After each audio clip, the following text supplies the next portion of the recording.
Hello, I'm Mark, and welcome to my character development tutorial. In this first part, I would like to explore some basic shapes about the character using thumbnail sketches.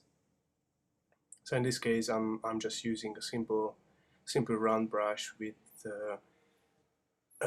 pressure sensitivity used on the shape dynamics. And basically, what I'm doing is I'm just trying to come up with interesting silhouettes and developing the main characteristics of of the figure, um, because I haven't got any brief from any client. I'm just starting to come up with random shapes and random silhouettes, trying to focus more on the shapes and the dynamics of the figure, and developing also static and dynamic figures. So as you can see, the whole process is really loose, but because I haven't got any restrictions, so I'm just basically doing what comes out from my mind. But in the same time, I'm also trying to make differences between the different characters. So I'm also doing uh, sort of like female figures and also male figures, also different armors, different props on the figures. What are really essential for a silhouette, and I also am using those spear-like shapes just to add more definition for the figure. And as you can see, I'm jumping back and forward, so I'm not really focused on getting into details because it's really just the first step. Basically, just experimenting with with the silhouettes and shapes, and that's why I'm using the hard brush, because it's almost like using China ink or something. I used China ink before when I used to work traditionally. So yeah, here I'm developing a more like a female character, as you can see, and all sorts of things. So trying to focus on dynamics and trying to keep it loose and really just experimenting. I always start with just a couple of lines, and what comes out basically comes out. So usually a client never sees this process because I'm doing these thumbnail sketches just for myself usually, and what I submit to a client in case of a real work uh, is basically a more developed stage of these thumbnail sketches. So I'm doing a bunch of thumbnails, and then I'm moving further to develop them further.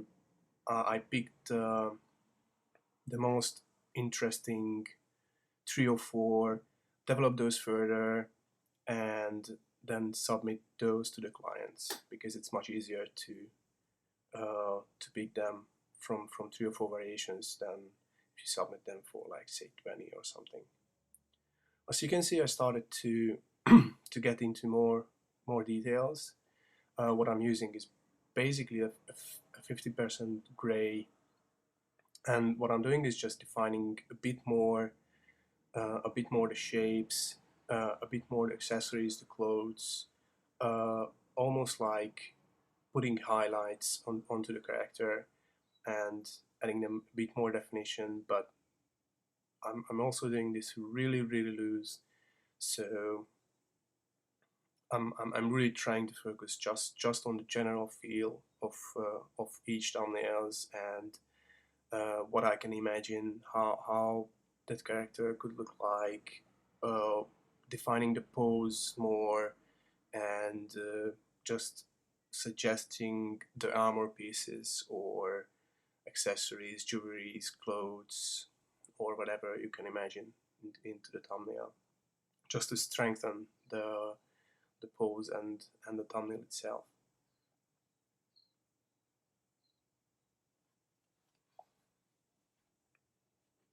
So yeah, it's always useful uh, to work through yourself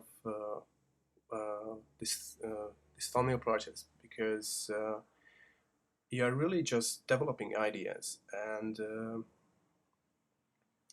the ideas are the key to every character development. So if you haven't got ideas and you just start if you're just starting to designing straight a character, you might end up with a gorgeous painting, but with a less successful design and a less successful result uh, in matter of the production. As you can see, I just went back in and basically erasing back a couple of things from the silhouettes, just to make the silhouette more interesting, and breaking through the shapes, and just suggesting there's a couple of more details there, but at this stage there really isn't. So so yeah, and after that I'm going to an elliptic. Uh, Basically, it's a distorted run brush, but I'm using also uh, other dynamics at this brush, and the brush shape is distorted to an elliptic, because that's much closer to a traditional uh, brush tip. And what I'm doing is just pushing back a couple of details, uh, just to add kind of an atmosphere, and just to make it more like a 3D object, even if it's thumbnail, because previously it was really flat and really more like a woodcut or something. So, and this is basically the final step. And here I've done what I'm usually not doing in the thumbnail stage, is just basically putting some color uh, onto the sketches. So I started to experiment with just random colors, just one color for each thumbnail, and just putting them onto. But as you will see, I found it less successful than I thought. So basically, I'm just going and changing with the hue and saturation sliders. I'm changing all these colors to one plain color, but in an orange one. And at this stage, the thumbnails are finished. So, and what I'm always doing, even if it's just a sketch or a thumbnail, I always uh,